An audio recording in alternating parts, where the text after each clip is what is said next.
Well, you guys, I hate to be cliche, but the proverbial plot thickens. Okay, well, I waited till 12 to creep out of my chamber and go look for my only friend in this place, Francicia. So, when the grandfather clock struck 12, out I went and tried to retrace my steps. Well, hallway after hallway, corridor after corridor, I suddenly found myself in a part of the house I'd never seen before. I had totally lost my bearings. I was lost. Seemed like everything had shifted around here after dark.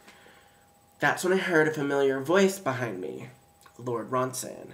He says, "Oh, there you are. I've been looking for you." And I whipped around and I was like, "Hey, Wenceslas, great ball last night." I had a ball. Sorry. Bad ball humor. And he says, "Yes, I was chagrined to lose you in the crowd." And I was just like, well, that's how you know it was a great party, that it was really hopping, right? If you can't find a party guest, who you're looking for?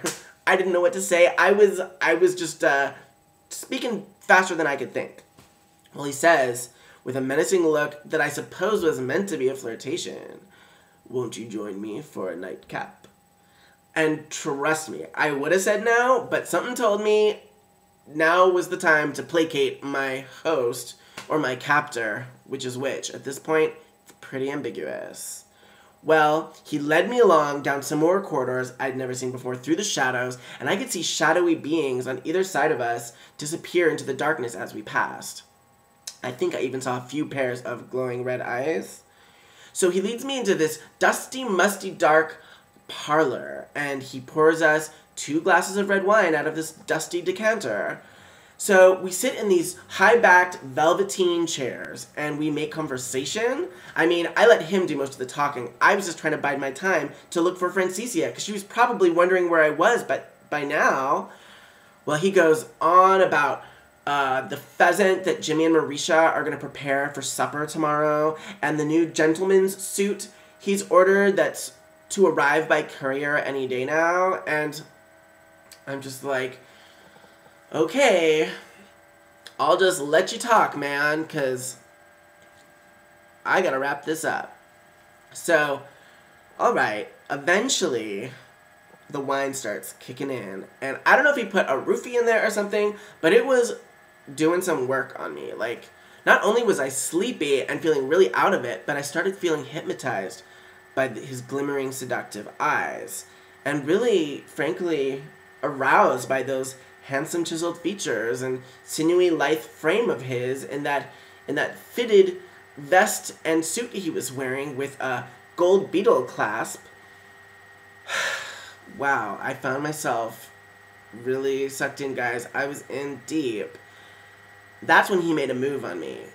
And, you know, I knew what Francicia said. If I let him bed me, that's gonna mean my soul, his, for eternity. So, you guys, we totally made out. Don't be mad at me, okay? I think it was the wine talking.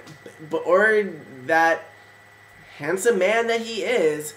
Or both, and at any rate, I found myself on a divan, his pillowy lips pressing over mine, and we were totally going at it. And you guys, it was good. It was really cute. We had a good time. I mean, you know. And so I don't know how long that went on for, but I was keeping everything above the belt because, you know, as far gone as I was and as good of a time as I was having, Francicia's words were never far from my mind. Well, finally, what interrupted us was the grandfather clock striking 3. Now, like any self-respecting fag, I have Hocus Pocus in my DVD collection, and I remember that 3 a.m. is the witching hour. So that was time for me to hightail it out of here, and because I didn't want to be bumping into any ghouls and spirits and otherworldly beings on my way back to my chamber. So I pushed him off of me. I'm like, this was great. To be continued, Wenceslas. And I saw that flash of anger again in his eyes. He was not happy, you guys. He was not pleased about this development. I think he thought we were going all the way.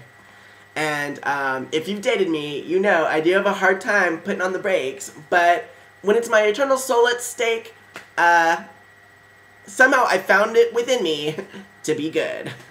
So I'm running down the hall, speed walking, and I start hearing rustlings in the shadows, and I start seeing misshapen figures starting to step out of the darkness. I think they're feeling a little bolder now that it's the witching hour.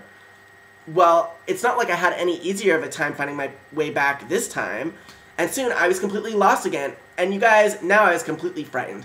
In the darkness, I couldn't tell if Wenceslas was following me, and at this point, his was not the company I wanted to make. Not now that I knew what his intentions were.